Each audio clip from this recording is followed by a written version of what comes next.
Tere hommikust, head raadiokuulajad.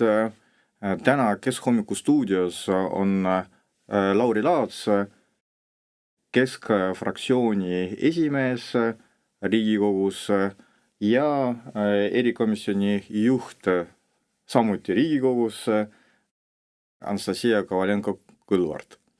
Ja mul on täna siis eriline au, olen saate juhi rollis ja minu nimi on Mihhail Kõlvart. Lauri, täna Riigikogus on oodata, et tuleb pikk päev ja ma saan aru, päevakorra lõpus on umbusaldus lugupeetud minister Terrasele. No, tavaliselt on selline klassikaline etteheide, et milleks opositsioon seda teeb, niikuinii ei lähe läbi ja mõttetu ajaraiskamine. Kas sina ka arvad, et see on lihtsalt poliittehnoloogiline instrument või see on oluline, et selline signaal Keskerakonna poolt tuleb, kuna see umbusaldus on initseeritud just Keskfraktsiooni poolt? Tead, Mihhail, et vaata, aga räägiks ennem rollidest. Ma olen sind näinud abilinnapea rollis, ma olen näinud sind linnapea rollis, ma olen näinud sind volikogu esimehe rollis, aga esimest korda ma näen saatejuhina. Nii et sul tuleb ka see hästi välja. Aga mis puudutab siis umbusaldust meie lugupeetud ministri osas, Terrase osas, siis tõesti, et probleemi on tegelikult regionaalpoliitikas palju, põllumajanduspoliitikas samuti. Me näeme juba pikalt tegelikult, kuidas meil hästi palju probleeme on ees, tegelikult suuresti keegi nendega ei tegele ja mis puudutab regionaalpoliitikat, no siis see on täiesti olematu. Meil on ebavõrdsus, me teame, et meil Kagu-Eesti inimesed teenivad poole vähem kui põhjas elavad inimesed ja see on nagu päris pikalt olnud ja kui me oleme ka Riigikogu saalis küsinud, et kas tal on mingi plaan, kuidas siis ebavõrdsust vähendada, siis tegelikult mingisugused vastused ei ole. Lisaks sellele me räägime loomulikult antud kontekstis ühistransportist, maakondlikust ühistransportist. Ma tahaks lihtsalt kuulajatele meelde tuletada. Siis, kui rakendati automaks, siis tegelikult valitsuse liikmed lubasid kõik, et kui rakendatakse automaks, siis laiendatakse ühistransportivõrgustikku, ühistransport ei muutu tasuliseks ja nii edasi, aga mis siis kokkuvõttes juhtus? Juhtus see, et rakendati automaks, vähendati liinide arvu, ehk siis võrgustikku ei laiendatud ja lisaks kaotati ära tasuta ühiskondlik transport. Nüüd lisaks kõigile lugupeetud minister tegi ettepaneku, aga tegelikult võiks veel maksustada nii lapsed kui ka eakad, ehk siis viia sisse ka nendele piletitasu. Ja see ongi see probleem, mille osas tegelikult on hästi palju pahameelt just nimelt maainimeste poolt, kes igapäevaselt ju ühiskondlikku transporti ju kasutavad. Nende hulk tegelikult võiks olla suurem, aga tänu sellele, et see võrgustik ei ole vastavalt lubadustele korda tehtud, laiendatud, neid tõesti nii palju siis ühistranspordiga ei sõida, aga kogu selle asja juures on see, et minu arust on täiesti lubamatu kogu selles olukorras, arvestades kõiki need lubadusi, mis on valitsus ja valitsuse liikmed andnud, veel maksustada meie lapsed ja eakad ja selle vastu me kindlasti avaldame meelt. Selles osas tegelikult me andsime juba üle ka umbusalduse ja just täna kogu see umbusaldus tuleb ka menetlusse. Lisaks meile on allkirjastanud umbusaldusavalduse nii Sotsiaaldemokraatlikud erakonna liikmed, fraktsiooni liikmed, Isamaa kui ka EKRE. Nii et vaatame, mis saalis juhtub. Ja kui sa küsid, et kas on mingisugune poliitiline võte, no eks ta mõnes mõttes on ka. Aga meie eesmärk on ju tegelikult näidata, et need asjad on korrast ära, juhtida tähelepanu ja tegelikult koputada ka koalitsiooni siis saadikute südametunnistusele, et kuulge, kas teie arvate ka, et see on okei või mitte. Ehk siis see ongi see meie eesmärk. Kas sina esined opositsiooni poolt kõnega? Eks me kõik saame seal esineda. Sest mulle tundub, et sinu kõne on juba valmis. Ma andsin ka selle avaldusega üle, et ega kokkuvõttes on niimoodi, et oluline on see, et meil tekiks ka Riigikogus ühine arusaam. Opositsioonis on see tekkinud, et praegune minister tegelikult õõlba oma kohal. Ma tean ka seda, et ka koalitsioonisaadikute seas on nurinad Terrase osas, aga noh, vaatame, kas see distsipliin peab või mitte.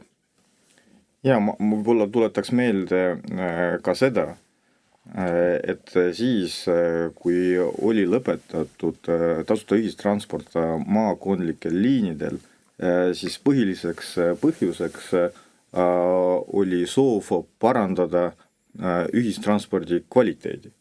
See oli see põhjus ja tõepoolest oli antud ka lubadus, et see kvaliteet tõuseb. Ja siis meile öeldi ka seda, et milles on probleem. Lapsed ja pensionärid saavad sõita tasuta ka edaspidi.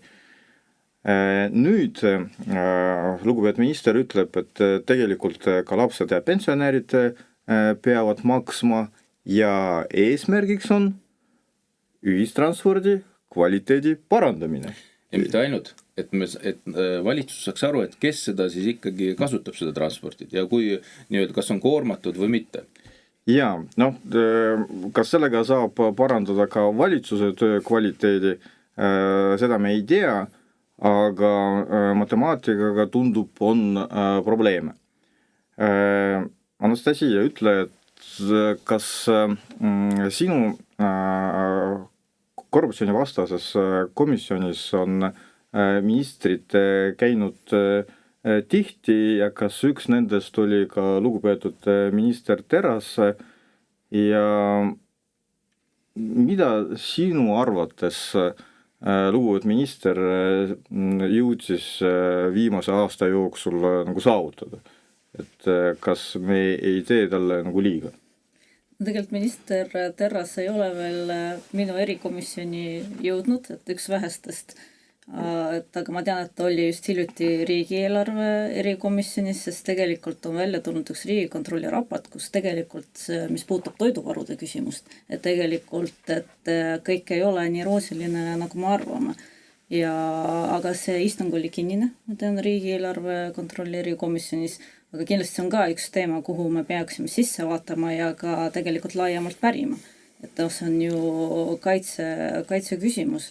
Aga ma arvan, et minister Terrase puhul minu jaoks on nagu arusaamatu, kuidas üldse regionaalminister saab lubada sellist sõnavõttu, mis meil oli, ja see on reaalselt tal selline ka mõtlemine, et kuidas on niimoodi, et miks Tallinna inimesed peavad nüüd kinni maksma kas Võrul või kuskil mujal olevat inimest siis ühistransporti. Aga ta vist unustab ära, et me kõik Eestis ühiselt maksame makse ja see on nagu selline arusaam, et meie siin Tallinnas oleme justkui nagu paremad ja teie seal võib-olla kuskil mujal kaugemal, et saage siis ise hakkama, et regionaalminister ei saa mitte kunagi sellist asja öelda, sest vastupidi, meie huvi on see, et igal pool maapiirkondades ikkagi ühistransport areneks, mobiilsus oleks parem, et lapsed jõuaksid maakoolidesse, et inimestel oleks lihtsam liigelda, aga täna me näeme, et regionaalminister on täiesti pealinna keskne. Et eks ole, et tema siin kaitseb Tallinna inimesed, mina nagu küsiks, et ma saan aru, kui võib-olla Tallinna linna peal, mulle võib-olla veel saaks midagi sellist öelda, aga isegi see on välistatud. Aga see, et regionaalminister lubab endale sellised sõnavõtte, see tegelikult näitab, et regionaalarengust ja kui sellisest me ei saa midagi rääkida, et meil lihtsalt see puudub, meil lihtsalt pole seda isegi nägemust, et ideoloogiliselt. Ja tõesti, et nagu ka Lauri ütles, et ka see põhiline teema, et miks üldse see automaks ju sisse toodi algselt. Algselt ju pidevalt räägiti, et me teeme seda nii-öelda keskkonnamõjude kõige sellepärast sellise nii-öelda rohelise mõtteviisi pärast, et me tahame, et inimesed teeksid ikkagi selliseid rohelisi valikuid, sõidaksid ühistranspordiga, et me parandame pidevalt seda liinivõrku. Aga tuleb välja, et jällegi, need olid valed. Ja ma arvan, mis on nagu Keskerakonna seisukoht alati olnud, on see, et mis on lubamatu. Lubamatu on alati see, kui minnakse kõige nõrgemate kallale. Ja see on see, mida on valitsus lihtsalt viimased aastad kõikide nende maksutõustega teinud. Ainult läinud kõige nõrgemate kallale ja võtnud taskust viimase sendigi. Vaata, kui ma tohin siia, vaata, sa tõid välja, et Terrasel tegelikult puudub nagu arusaam regionaalpoliitikast ja see, ma arvan, see vastabki tõele. Ja ta nagu rakendab regionaalpoliitikas nii palju, kui ta nii-öelda seda rakendab oma ideoloogiat, ehk siis parempoolste ideoloogiat, kus solidaarsus ei ole nagu mingisugust rohkem nagu väärtust, on ju. Ja see on nagu probleem, et arusaadavalt selline inimene ei saagi olla regionaalpoliitika, regionaalminister, on ju. Aga kogu selle asja juures ma lihtsalt tuletan meelde, et ka eelmine regionaal siis minister, siis ju sotsiaaldemokraat, oli ju põhimõtteliselt samasuguse suhtumise, kelle tegelikult juhtimisel ju ka tasuta ühistransport kaotati maakondlikult. Ja nüüd sotsid räägivad, et aga tegelikult ma arvan, et see ongi õige. Aga see on väga huvitav nagu nii-öelda uus nende ideoloogia, kui sotsid on alati rääkinud, et tegelikult peab solidaarne olema, ühistransport peab olema tasuta, sellepärast kui ühistransport on tasuta, siis rohkem seda inimest kasutavad, vähem kasutavad autos ja kõik nii edasi. Aga nüüd on kuidagi muudetud ka suhtumist. Ja tuldi välja, et et nii-öelda tööealistele inimestele see võib ikkagi olla tasuline, vähemalt ühe sotsiaaldemokraadi jutus ma sain nii aru. Ja nüüd teine pool, aga ikkagi lapsed ja eakad peaksid olema vabastatud kogu sellest piletitasust. Ja minu arust kogu see lugu meenutab natukene tõesti seda automaksu rakendamist, kus alguses toodi välja, et kõik see, mis puudutab automaksus, on see nii-öelda roheline liikumine. Mõne aja pärast tunnistati tegelikult, et sellega tahetakse eelarvet täita. Ja nüüd, kui sa vaatad seda uut saagat selle pileti siis maksustamisega noortele ja eakatele, siis tuldi välja samuti, et meil on vaja süsteem korrastada, me peame aru saama, kes ühistransporti kasutab ja selleks, et nii-öelda tekiks selline arusaam, me peaksime rakendama selle pileti siis tegema tasulise piletisüsteemi ja siis hakkad mõtlema, et aga see on ju enam-vähem täpselt samamoodi retoorika, et kasutatakse nagu sellist katet selleks, et uuesti saada riigieelarvest raha ja mis puudutab nüüd seda viimast käiku, siis me nüüd räägime 3 miljonist ja see on nüüd täiesti nagu minu arust möödalaskmine, poliitiline möödalaskmine. No tegelikult see vastandamine, millest Anastasia rääkis, et Tallinn versus teised omavalitsused, Tallinna inimesed versus maainimesed suuremas plaanis on tegelikult kunstlik ja poliitiline. Seda kasutatakse poliittehnoloogiliselt ja see on muidugi vastuolus ühiskonna ülesehitamise põhiprintsiibiga, mis ongi solidaarsus. Ja solidaarsus ei ole mingi loosung või siis paatos, solidaarsus on nagu valem. Ja see valem on sisse kodeeritud nii eelarves, või tegelikult peab olema ka inimeste maailmavaates sisse kodeeritud, kui inimesed soovivad elada koos ja olla efektiivsed. See võib-olla on kõige tähtsam arusaam.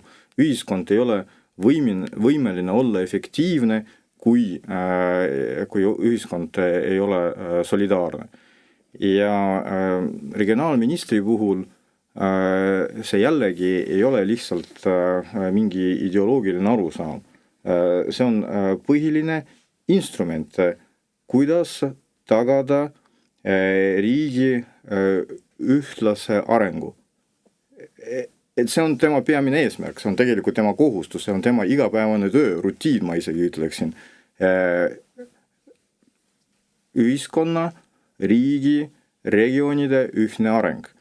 Ja siis seesama minister ütleb, et kuulge, mis mõttes keegi peab nagu panustama. Me siin elame Tallinnas, Tallinnas on tore elada, tema kindlasti ministerina saab ka ilma ühistranspordita hakkama ja siis ta ütleb, et keegi ei pea teie ühistranspordi kinni maksma, et lapsed ja pensionärid makske ise. Ja siin ma olen tõepoolest teiega nõus, et iseenesest mõtteviis ei lähe kokku üldse ministri ametiga, rääkimata sellest, et regionaalministri ametiga. Ja umbusaldus on selles mõttes, ma arvan, täna opositsiooni ainuke instrument, et anda vastava signaali nii valitsusele kui ka ühiskonnale. Ühistranspordi teema on alati selles poliitilises debatis seotud ka automaksuga. Ja siin me võime konstateerida, et Keskerakonnal on väike võit, üks kohtumenetlus, mis oli meie poolt initseeritud, see kohtumenetlus lõppes meie kasuks, tegelikult Eesti inimeste kasuks ja kohus siis andis mõista väga selgelt, et perede maksustamine, lastega perede maksustamine on vastuolus põhiseadusega. See on see jutt, mida me rääkisime tegelikult juba 2 aastat tagasi, aga täna jõudis ka kohus selle arusaamale. Samas me teame, et ka praegune valitsus, koalitsioon püüab midagi seaduses parandada selleks, et lapsed kas vabastada või pakkuda täiendavalt soodustusi, aga me saame aru, et suuremas plaanis ei ole lahendus, automaks peab olema tühistatud. Nüüd, Lauri, sina rääkisid sellest, et 3 miljonit on tegelikult väike raha ja ongi. Riigieelarves 3 miljonit, kui minu matemaatika on õige, see on umbes 0,01%. Ma arvan veel panna 0 juurde sinna. Jaa, aga samas me teame, et riik, antud juhul praegune koalitsioon, on valmis loobuma kaugkasiinode maksustamisest. Et sellest on juba palju räägitud, ka selles stuudios teemat arutasime, aga mis on siis viimased arengud? Vaata, mitte ei ole valmis loobuma, aga vastavalt seadusele, mis juba kehtib, on juba loobunud. Siis on see näpukas, mis tuli sisse, et tõesti, et praegu kogu see tegevus on tegelikult maksustatud 0 määraga. Ja ma arvan, et see oli päris suur kingitus, mida võib-olla tõenäoliselt keegi ei ootanud, aga sellise kingituse nagu koalitsiooni ja valitsuse poolt ka tehti. Ja nüüd on siis nii kaugele jõutud, et on aru saadud, et on tehtud viga ja siis seda seadust hakati uuesti menetlema. Vastav siis esimene lugemine toimus juba sellel nädalal, see toimus eile. Tanel Tein seda ka esitas, peab ütlema, et väga hapu näoga. Ja mis puudutab siis Tanel Teini, siis ma saan aru, et ta vedas kihla nii endise rahandusministriga kui ka minuga ja ma arvan veel mõne Riigikogu liikmega, kus ta ütles sõna selgelt, et juhul kui see tema mõte, mis on, et vähendada siis hasartmängu maksu, ei too rohkem riigieelarvesse raha, siis ta on nõus poliitikast lahkuma. Praeguse hetkel on niimoodi, et selline situatsioon tekiski, et tänu selle näpukale siis riigieelarvesse ju laekub vähem siis makse. Ei laiku üldse. Või laiku üldse. Ja siis nii nagu ka Anastasia ja mina saalis küsisime, et kas nüüd on see hetk, kus Tanel Tein lahkub poliitikast. Mille peale sealt väga head vastust ei tulnud. Ehk siis nii-öelda mees annab sõna, mees võtab sõna. Ja nii palju siis kogu sellest... Tõenäoliselt ta lähtub sellest, et suuremas plaanis Eesti 200 on poliitikast juba lahkunud, aga ta ei lubanud, et ta lahkub Riigikogust. Poliitikast. Nii et sõna osab ka veel peale kauba. Nii et Riigikogu jääb poliitikast lahkub. Aga eks me vaatame, kuidas see nagu menetlus läheb edasi. Selge on see, et maksustada tuleb kogu see tegevus. Meie omalt poolt teeme kindlasti muudatusettepanekut menetlus oleva seadusele, et see määr oleks esialgne, ehk siis 6% määraga, nii nagu ta oli ka eelmine aasta ja vaatame, kui kaugele me sellega jõuame. Aga selge on see, et see olukord on väga halb, ehk ta näitab tegelikult meid halvas alguses nii sisse kui välja, ehk siis loomulikult kogu seda protsessi jälgitakse ka väljaspoolt, kõik need apsakad. Ja kogu selle huvitava olukorra juures ma tahaks lihtsalt ära mainida, et Reformierakond alustas ju reklaamkampaaniaga kus ta selgelt tõi välja, et nüüd on siis aasta algab võiduga. Et ma ei tea, mida siis Reformierakond, mille üle siis rõõmu tunneb ja kus see nagu võit on. Aga noh, ma loetlen nagu kõik need probleemid kohe üles, mis siin 2 nädalaga on tekkinud. No esiteks Andres Sutt ütles selge sõnaga, et aastaks 2035 me rohkem põlevkivi energia tootmisi ei kasuta. Noh, kas see on siis Reformierakonna moodi võit on ju. Teine pool, mis puudutab seda hasartmängu apsakat, noh, kas see on siis Reformierakonna moodi võit. No või siis samamoodi, kus Terras siis tahab rakendada meil siis eakatele ja siis noortele ühistransportist tasulist pileti, kas on siis võit, mida Reformierakond siis tahab tähistada. Nii et olukord on päris huvitav ja aasta on alganud huvitav ja ma arvan, et see aasta tuleb selline poliithoogne. No ma arvan, et tegelikult see on õige sõnum, mida Reformierakond praegu meile annab. Vaata, kui me näeme, et Eesti inimesed kaotavad, siis keegi võidab. Ja täna me teame, kes võidab, et Reformierakond võidab. Eesti inimesed kaotavad, Reformierakond võidab. Anastasia, ma panin tähele, et viimase paari päeva jooksul kõik meediakanalid on täis uudistega, mis on pühendatud Rail Baltic projektile. Et vahepeal kõik unustasid, et selline väike asi on olemas ja nüüd siis ma loen väga palju uudiseid sel teemal. Ja mulle tundub, et ma tean, miks see niimoodi juhtus, sest tegelikult see laviin algas siis, kui esmaspäeval toimus korruptsioonivastase erikomisjoni istung, kuhu sa kutsusid kolleegi Lätist, ehk siis Läti parlamendi erikomisjoni juht ja Lätis on erikomisjon, mis tegeleb just Rail Baltic projektiga. Ka Lauri omal ajal püüdis initseerida sama komisjoni ka Riigikogus, aga koalitsioon seda ei toetanud. Lätis selline erikomisjon on olemas ja sinu kutsel Läti kolleeg tuli kohale ja andis teada, et 2030 mingit Rail Balticut ei tule. Ja see muidugi on suur uudis, see on see uudis, millest me rääkisime siin viimased aastad suht regulaarselt, aga kuidas ta seda siis nagu seletab, kuidas see võimalik on? Meie valitsus on ju seda lubanud, et kas on võimalik, et meie valitsus valetab, ei ole ju võimalik.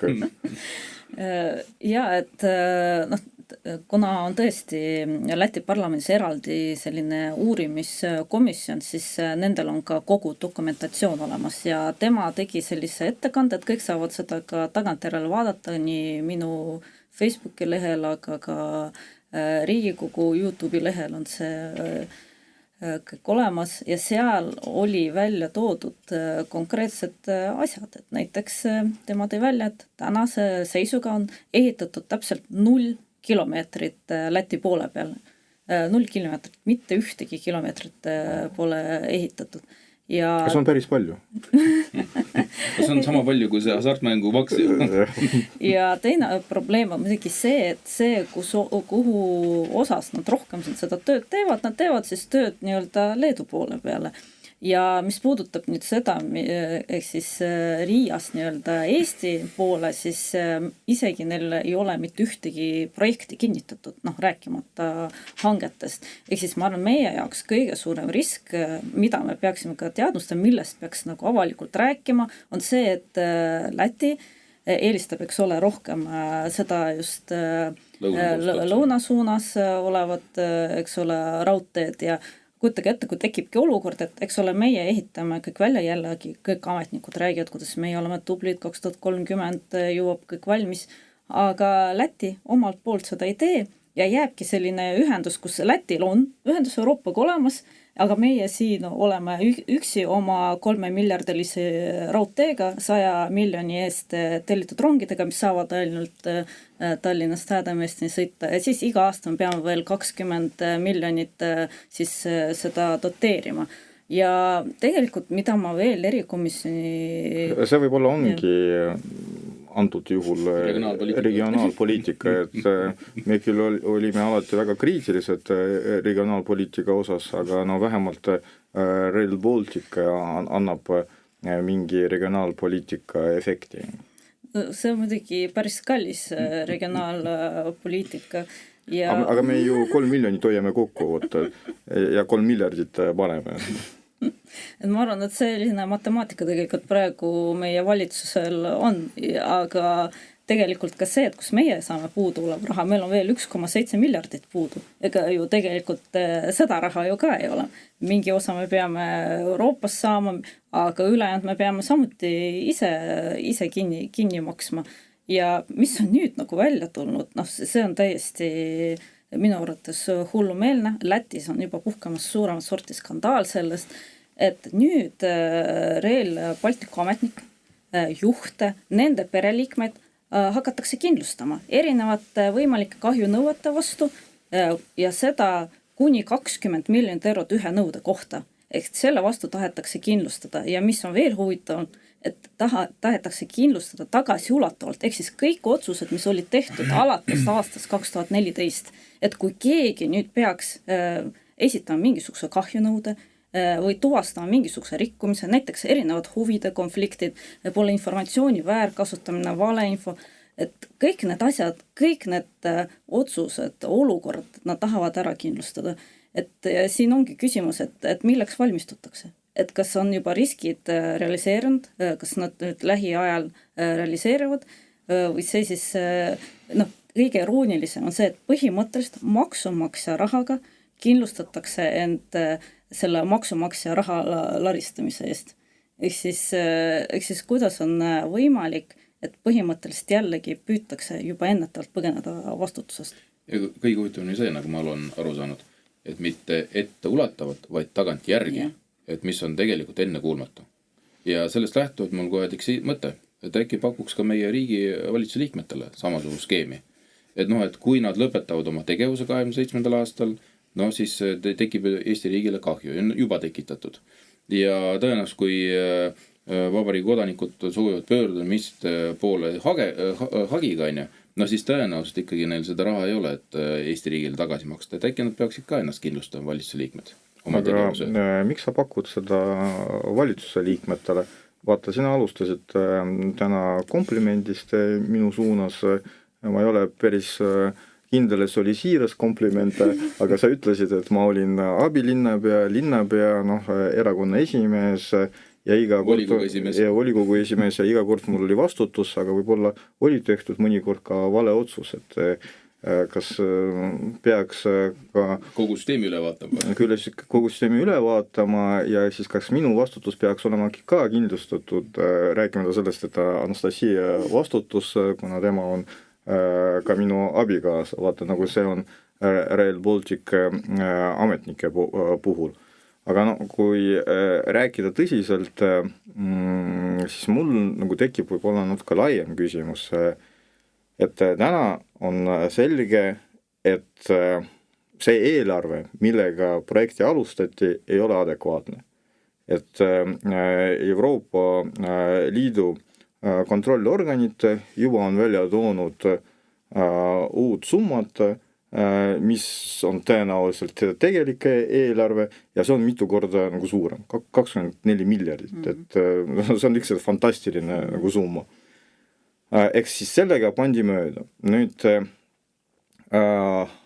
tähtajad. Et see lubadus, et 2031 juba rongid sõidavad, et see ei ole reaalne. Seda kõik saavad aru. Sellega pandi mööda samamoodi.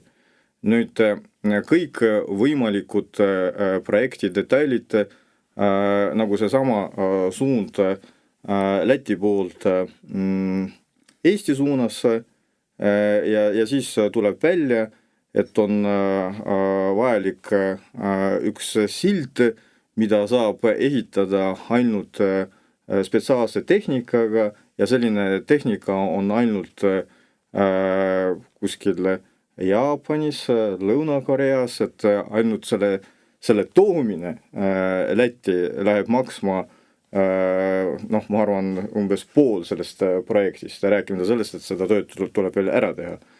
Ehk siis selliseid nüansse on tegelikult veelgi rohkem, rääkimata sellest suurest pildist.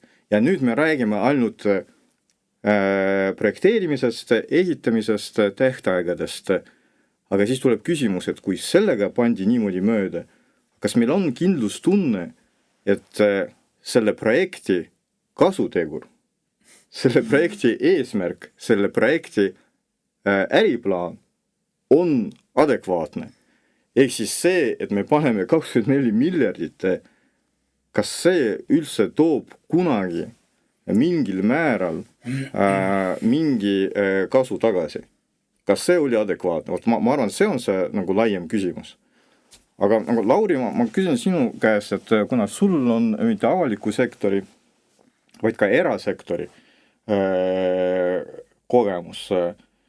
Ja nüüd, kui meile öeldakse, et no tegelikult see on erasektoris, erafirmade puhul selline vastutuse kindlustamine on nagu normaalsus, et kas sina arvad ka, et kui sinu ettevõtetes on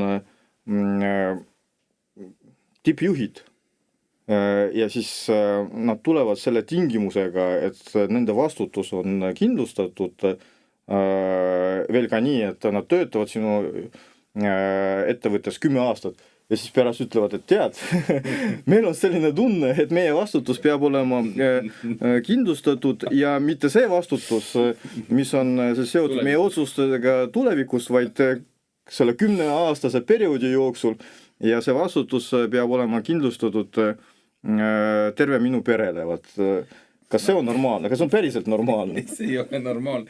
Et vaata, mis puudutab erasektorit, tegelikult need vead tulevad ju päris kiiresti välja, et ma arvan, et selline pikem periood võib-olla on seal aasta natuke peale, aga tegelikult juhtimisvead ilmnevad juba 2, 3, 4 kuuga, poole aastaga on aru saadav, et kuhu siis ettevõtte tüürib, et seal on erinevad aspekte ja nurki, me räägime personalipoliitikast, me räägime nii-öelda äriplaani realiseerimisest, selle suunade võtmised ja kõik nii edasi.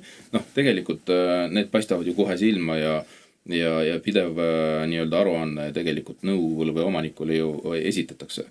Nüüd, mis puudutab selle Rail Balticu osas, siis see on ju tegelikult klapid ees, minnakse edasi. Et ennast siia võin nüüd parandada, aga kogu selle nii-öelda algetapist alates, siis kui tuldi selle ideega välja, siis kui tehti esialgsed siis analüüsid ja uuringud ja panti paika siis eelarve, siis praeguseks eelarve on minust tõusnud 3 korda. 2 milegiga.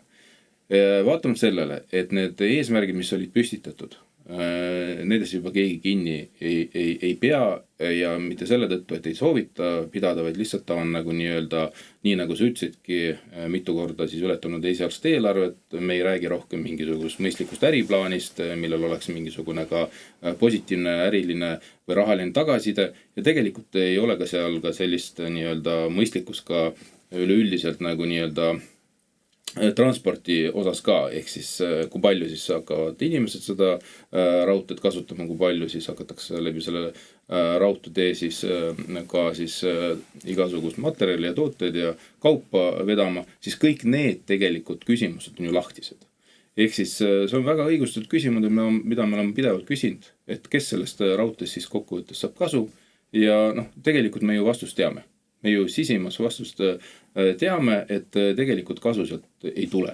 Ja kogu selle raha eest ja oleks isegi jäänud kõvasti üle, me oleks võinud ammu juba välja ehitada kõik meie nii-öelda magistraalteed, nii kogu Balti riikides ja sellest oleks kindlasti tunduvalt rohkem kasu saanud nii regionaalaspektis kui ka Balti riikide aspektis kui ka isegi laiemalt.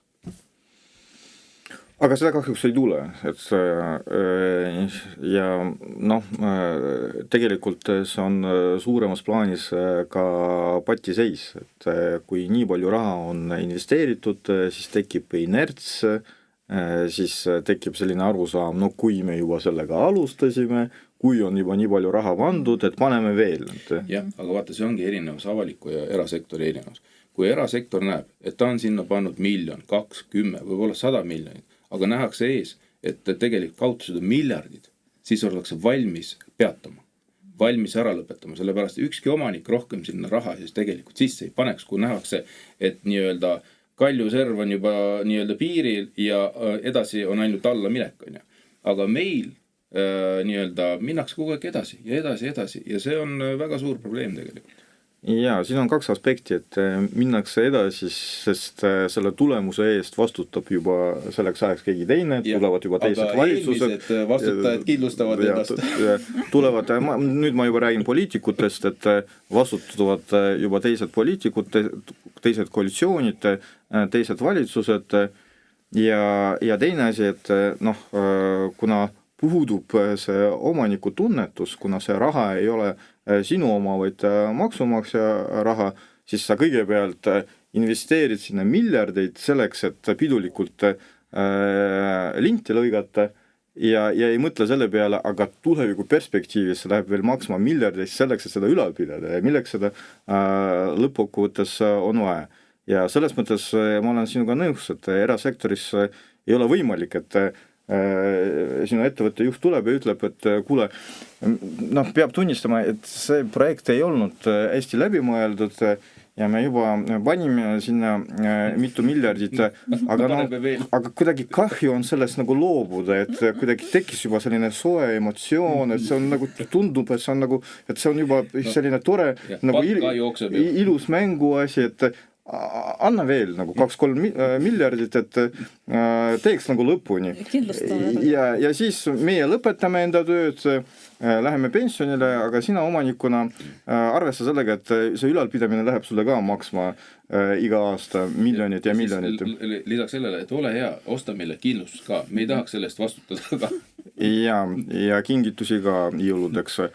Aga Anastasia, et see ei ole esimene kord, kui sinu poolt algatatud teemad tekitavad sellise plahvatuse, et kas sa jagad meiega ka enda plaane, et kas tuleb Rail Baltic projektiga mingi täiendav siis komisjoni istung või siis mis on sinu nagu plaanid või see on suur saladus? Kindlasti Rail Balticuga kindlasti veel jätkuvalt tegeleme, aga tegelikult on nüüd plaanis jällegi e-valimised ette võtta, sest võib-olla keegi pani tähele, et kus oli selline uudis, et üks teadlane siis testis meie e-valimiste süsteemi, tekitas erinevad sellised olukorrad ja tuli välja, et erinevad need vead, erinevad need, et läksid sellest süsteemist läbi. Ehk siis põhimõtteliselt see nagu näitab, et e-valimiste süsteem ei ole turvaline ja mul ongi juba selline istung planeeritud järgmiseks nädalaks, kus ka see teadlane tuleb, räägib, et kuidas ta siis niimoodi seda süsteemi testib. Siis ma tahan, et ka valimisteenistus omalt poolt ütleks, et kuidas on võimalik, et põhimõtteliselt, et lähevad läbi erinevad, eks ole, need veateated, erinevad nii-öelda põhimõtteliselt võimalused manipulatsiooniks, et selle jaoks on vaja selgelt vastust ja muidugi, et kus siis on jäänud see palju lubatud seaduseelnõu, kus meile öeldi, et ei, me nüüd püüame veel paremaks teha, veel läbipaistvamaks.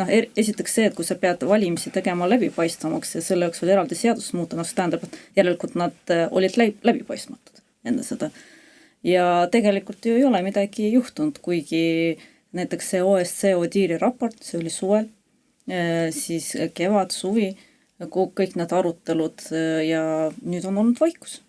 Täielik vaikus, kohalikud valimised on läbi ja me vaatame, et pabersedeliga inimesed hääletavad aina rohkem ja siin on tegelikult õigustatud küsimus, et kas Riigikogu valimistele me üldse lähme e-valimiste süsteemiga, et oleks nagu aeg kogu see asi kinni panna. See oli praegu küll päris nagu radikaalne nagu avaldus, et me mõnikord näeme, kuidas ühiskonnas võib juhtuda ka nii, et kui keegi on liiga aktiivne, siis ka teda saab kinni panna. Aga ütle palun, et komisjonis on istungi päevakorra kinnitamise puhul vajalik hääletamine. Ja nii palju, kui mina tean, et tavaliselt koalitsiooni poliitikud, Riigikogu liikmed iga sinu ettepaneku puhul, iga sinu teema puhul eriti õnnelikud ei ole. Ja siis toimub hääletus, kas päevakorra poolt või vastu, kas arutame teemat või mitte. Kas teil on e-hääletus? Ja ma arvan, kui oleks e-hääletus, siis oleks tulemus teada, aga me ikkagi hääletame koha peal, aga kuna ja õnneks kõik näevad, kes kuidas hääletab. Ja istungid on ka avalikud, et tegelikult tihti ka kogu see debatt, et see läheb ka ülekandesse, et siis on ka näha neid argumente, et mis põhjusel mingit teemat arutada ei soovita. Aga sel positiivsel noodil, et loodame, et ka tulevikus ja laiemas plaanis saab valimised ja kõikvõimalikud hääletused korraldada nii, et nad on läbipaistvad. Suur tänu kõigile ja kohtumiseni juba järgmine nädal.